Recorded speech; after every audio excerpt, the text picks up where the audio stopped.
आज আমরা আমাদের বিদ্যালয়ে সারা ভারতবর্ষের ৭৮তম স্বাধীনতা দিবস পালন করছি। আজকে যে স্বাধীনতা, এই স্বাধীনতা আমাদের প্রায় ২০০ বছরের আন্দোলনের ফল। ২০০ বছরের আন্দোলনের পরে আমরা ১৯৪৭ সালের ১৫ই আগস্ট মাঝরাতে স্বাধীনতা লাভ করেছিলাম। যে উদ্দেশ্য নিয়ে ভারতবর্ষের অগণিত সাধারণ মানুষ পথে নেমেছিল, সংগ্রাম করেছিল, আত্মবলিদান দিয়েছিল এবং তারা নিজেদের জীবন বাজি রেখে একটি মন্ত্রে দীক্ষিত হয়ে তারা আন্দোলন করেছিল। সেই মন্ত্রটা ছিল ইংরেজ হটাও, দেশ বাঁচাও।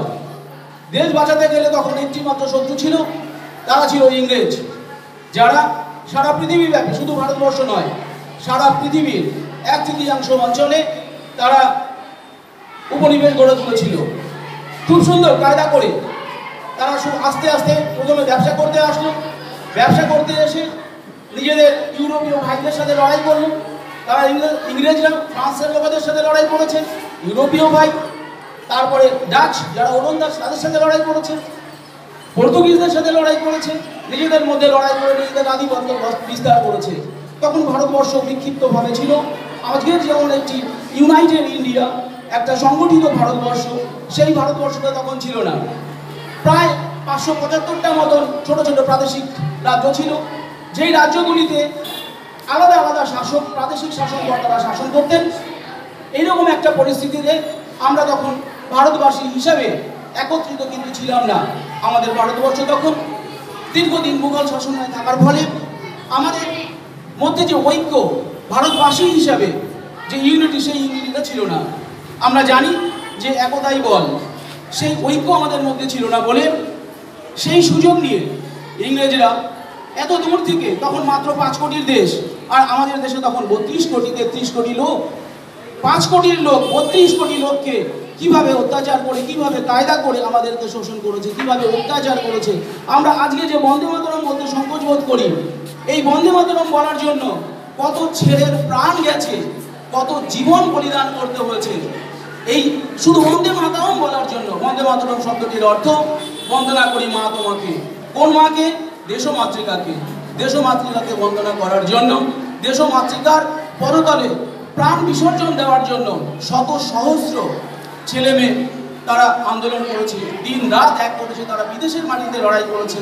আমরা বলছিলাম কালকে আমাদের নাটকের মাধ্যমে আমাদের ছেলেমেয়েরা তুলে ধরার চেষ্টা করছিল যে কিভাবে আমাদের ভারতবর্ষের স্বাধীনতা সংগ্রাম, আমেরিকার স্বাধীনতার যে বিপ্লব, আমেরিকার স্বাধীনতার বিপ্লব, আয়ারল্যান্ডের স্বাধীনতার বিপ্লব, রাশিয়ান যে ইন্ডিপেন্ডেন্স মুভমেন্ট বা রাশিয়ায় যে জারের বিরুদ্ধে আন্দোলন, সেই আন্দোলনের দ্বারা ভারতবর্ষের শিক্ষিত সমাজ যারা ওখানে থাকতেন, বিদেশে থাকতেন, তারা পড়াশোনা করতেন, তারা ওদের সাথে যোগাযোগ রক্ষা করে বিদেশের মাটিতে তাদের জনমত তৈরি করেছে ইংরেজদের বিরুদ্ধে। এমন একটা সময় আসলো যখন ইংরেজি লেবার পার্টি ক্ষমতায় আসার আগেই তারা বুঝতে পারলো যে ভারতবর্ষের আন্দোলনটা এমন পর্যায়ে যাচ্ছে, গান্ধীজির নেতৃত্বে যতটা না গিয়েছিল আন্দোলন, সুভাষচন্দ্র বোসের নেতৃত্বে ভারতবর্ষের আন্দোলনটা এমন জায়গায় পৌঁছেছিল যে তখন ব্রিটিশদের পিঠ বাঁচানোর উপায় ছিল না।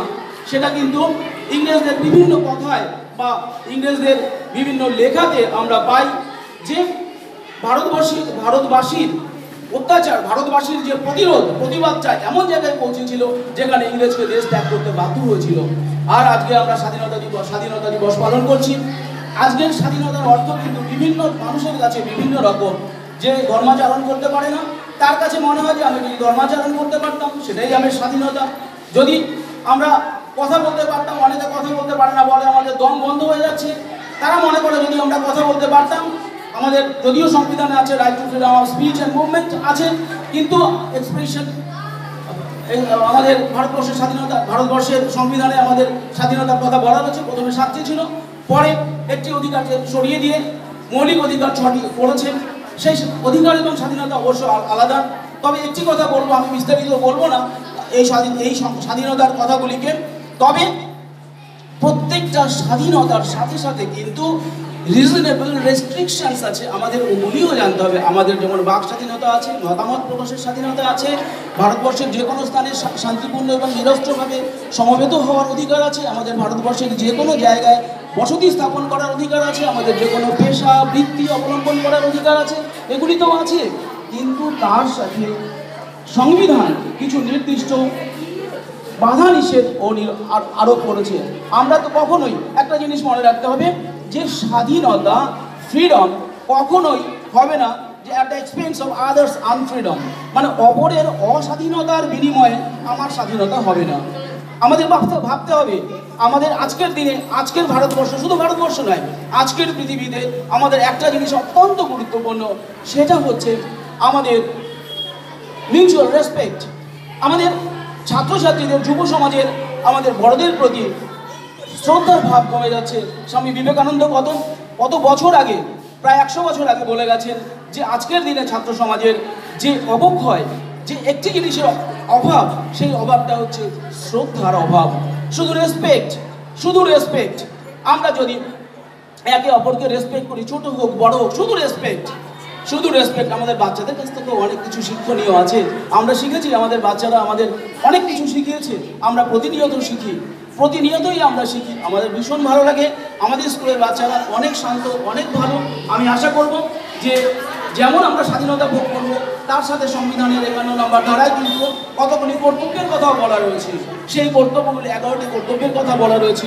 নারী জাতির প্রতি সম্মান করতে হবে, আমাদের জাতীয় পতাকাকে শ্রদ্ধা জানাতে হবে, জাতীয় সঙ্গীতকে শ্রদ্ধা জানাতে হবে, আমাদের ভারতবর্ষের স্বাধীনতা সংগ্রামের যে আদর্শ, সেই আদর্শকে উপরে তুলে ধরতে হবে। এই সমস্ত কর্তব্যগুলি আছে। প্রত্যেকটি মা বাবার কর্তব্য হলো 6 থেকে 14 বছর বয়স্ক প্রত্যেকটি শিশুকে বিদ্যালয় আঙিনায় পাঠানো এবং এলিমেন্টারি এডুকেশন লাভ করানো। এইগুলি বাবা মায়ের কর্তব্য। আমরা চেষ্টা করব, আমরা ভালো হব, আমরা ভদ্র হব, আমরা নমনীয় হব, আর আমরা টলারেন্ট হব। টলারেন্ট মানে সহিষ্ণু হব। সহিষ্ণু মানে কি? সহিষ্ণু মানে, আমি এই কথাটা বলে শেষ করব, সহিষ্ণু মানে যে আমরা we shall recognise and accept others opinions and views. We shall recognise, আমরা স্বীকৃতি দেব, অ্যান্ড অ্যাকসেপ্ট, গ্রহণ করব, ঠিক আছে, অ্যান্ড অ্যাপ্রিসিয়েট, এবং তাকে তার গুণগান গাইব। আদার্স ভিউজ, অপরের মতামত। এরকম না আমরা কেউ লম্বা, আমরা কেউ বেটে, আমরা কেউ কালো, আমরা কেউ ফর্সা, কেউ হিন্দু, কেউ মুসলমান, কেউ খ্রিস্টান, কেউ বৌদ্ধ, বিভিন্ন ধর্মের, বিভিন্ন বর্ণের, বিভিন্ন জাতির, বিভিন্ন সংস্কৃতির মানুষ আমাদের পৃথিবীতে আছে। ভারতবর্ষও তেমনি বিভিন্ন মানুষের বাস। সেইখানে একটি জিনিস আমাদের মনে রাখতে হবে, টলারেন্স হতে হবে, শুধু টলারেন্স। ছাত্ররা যে কথাগুলি বলবে আমরা শুনবো, আমরা যে কথাগুলি মাস্টারমশাই, দিদিমণিরা এবং বাড়ির বড়রা যে কথাগুলি বলবে তারা সেগুলি মেনে চলবেন। আমাদের মনে হয় পারস্পরিক এই শ্রদ্ধাবোধের মধ্যে দিয়ে, এই টলারেন্সের মধ্যে দিয়ে আমরা আমাদের যে স্বাধীনতা, যে অত্যন্ত কষ্টার্জিত স্বাধীনতা, সেই স্বাধীনতাকে আমরা পালন করতে পারবো, পোষণ করতে পারবো এবং এটাকে পরিবর্তন করতে পারবো। আমি এই কথা বলে সকলের কাছে, সারা দেশের, সারা রাজ্যের সমস্ত ছাত্রছাত্রীদের কাছে আমার আবেদন যে তোমরা শান্ত হও, তোমরা ভদ্র হও, তোমরা বিনীত হও, শ্রদ্ধাবান হও এবং পড়াশোনার প্রতি আরও বেশি মনোনিবেশ করো, আরও বেশি একাগ্রতার সাথে পড়াশোনা করো। তাহলে আমাদের ভারতবর্ষ আগামী দিনে এগিয়ে যাবে। আমাদের যে স্বপ্ন ভারতবর্ষ 2047-এ $25 ট্রিলিয়ন ইকোনমি হবে, সেটা নির্ভর করবে আমাদের ছাত্রছাত্রীদের উপরে। আমাদের ছাত্রছাত্রীরাই ভবিষ্যৎ।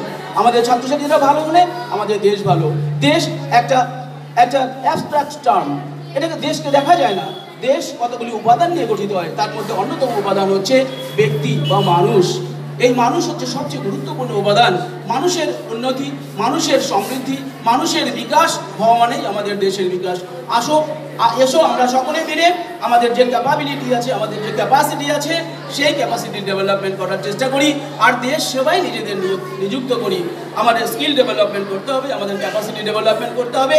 এই কটি কথা বলে সকলকে ধন্যবাদ জানিয়ে, আমাদের শিক্ষক শিক্ষিকা সকল, আমাদের মাননীয় সভাপতি মহাশয় সকলকে ধন্যবাদ জানিয়ে আমি আমার বক্তব্য শেষ করি। Thank you very much.